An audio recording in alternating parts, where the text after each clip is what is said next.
Kwe, Tanse, Anusakut, good morning, bonjour, Sego. I first would like to acknowledge our presence here on the traditional territory of the Algonquin people. I am joined here today with my Associate Deputy Minister, Valerie Gideon, and Chief Medical Officer, Tom Wong at Indigenous Services Canada. Je tiens encore à exprimer I want to express again my condolences to the family of Joyce Echequin, whose funeral was Tuesday, and of the people of Manawan in this extremely difficult period. The traumatizing events that Joyce and her family and her community lived are the worst expressions of racism. It's a tearing portrait of a person in her most vulnerable state, and while dying, heard racist comments about her from the very people who were supposed to care for her. The health system failed Joyce and continues to fail the Indigenous peoples. It was underlined in many reports, namely in the Vien Commission report. I want to specify that the details. I'll point to you chapters 4, 5, and 10 of the report. And I would point you to Chapter 6 of Volume 1A of the final report of the National Inquiry in Missing and Murdering Indigenous Women and Girls. It isn't easy reading, but every Canadian should read it. Ces rapports contiennent une multitude de These témoignages. reports contain a multitude of testimonials on the failure of the healthcare system.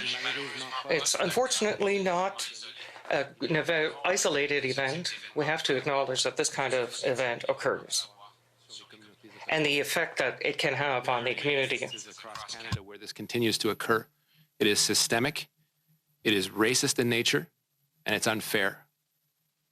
And it is not limited by any provincial or territorial borders. There's a role for the federal government to play here. There's a role for all government, and there's a role for every Canadian in addressing systemic racism in our society. It's why the speech from the throne committed us to work to co-develop distinctions-based Indigenous health legislation with First Nations, Inuit, and Métis, and a distinctions-based mental health and wellness strategy. We've heard the urgent call for change. Myself, Minister Bennett, Minister Haidu, Minister Lametti, Minister Monsef have spoken internally about immediate next steps. We do recognize, however, that this discussion requires the contribution of Indigenous partners. And we will be reaching out to them today to convene an urgent meeting to address racism experienced by Indigenous peoples in Canada's healthcare system. I will have more detail to share in the following few hours and day. Une grande partie des écarts socio-économiques. A major part of the socioeconomic gap between Aboriginal and non-Aboriginals is one of the determinants of the social health. Although all communities want to benefit from it, which is their right, the Indigenous, but there is skepticism, legitimate skepticism to their access to the health care network, given the recent event we've all witnessed. This has grave consequences and should be limited.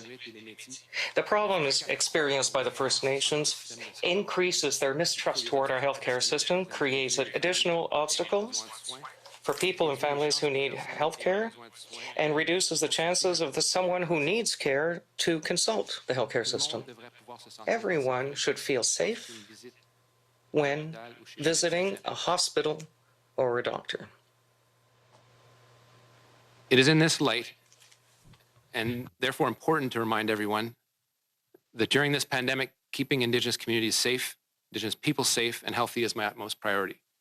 In the recent days and weeks, we've seen an alarming rise in the number of new and active COVID-19 cases and outbreaks across the country, including in Indigenous communities. We've seen outbreaks happening in communities including York Landing First Nations, Little Grand Rapids First Nation. We remain in constant communication with community leadership and stand ready to provide additional support as needed. In the last 6 weeks, the number of active cases in First Nation communities went from 19 to 98 cases. We are still in a global pandemic and we must remain vigilant. While the COVID-19 infection rate for First Nations living on reserve per 100,000 remains 1/3 the rate to that of non-Indigenous people, there has been a continuous increase of cases reported since the week of August 15th. And as of October 7th, we are aware of 123 active cases in First Nations communities for a total of confirmed cases of 768 since March. In Nunavik, there are a total of 21 confirmed positive cases among Inuit, and all but 2 have recovered. Given what we have seen in the last 2 weeks, there is little doubt that the second wave of COVID will hit Indigenous peoples harder than the first wave. Since the beginning of the pandemic, Indigenous individuals, communities, and partners have come together and made sacrifices and done their part to prevent, respond, and limit the spread of the virus. Communities like Ibmatong, Moose Cree, Little Red River Cree Nation, Piganjicum, Nunavik, Fisher River, English River, Siksika, Piikani, Haida Gwaii, and Laloche, to name just a few examples, have overcome overwhelming odds and are remarkable examples of how COVID can be stamped out when it appears in a community. These are lessons for all Canadians. Testing, tracking, and tracing are key to stamping out COVID. After many months of staying at home, however, some may be experiencing pandemic fatigue, and this can result in less vigilance when it comes to important practices like limiting non-essential trips or maintaining physical distancing from those outside our social bubble. While these changes are hard, we must continue to be careful and listen to the advice of our public health experts. Thanks to amazing leadership, Indigenous communities have done exceedingly well during the first wave compared to the general public, in a context where most communities had less resources than non-Indigenous communities. One of the successes of this was also ensuring that we respect their decision-making. We provided funding with the flexibility needed to respond to each community's individual need.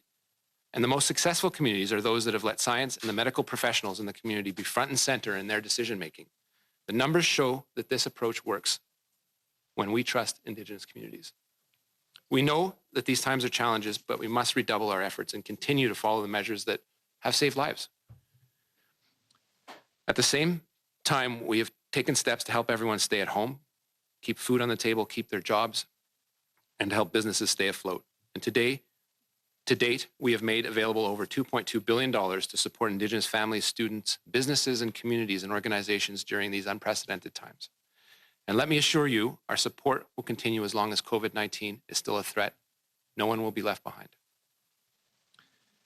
At this time of year, we are also concerned about influenza. We can reduce the spread of seasonal flu by following the same practices as with COVID-19.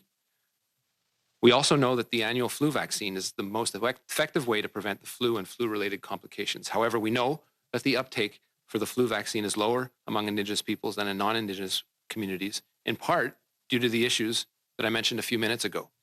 We also know that the deployment of the H1N1 vaccine in Indigenous communities was extremely challenging. This points to a pattern that we must avoid at all costs as we get, if and when we get to the deployment of a COVID-19 vaccine.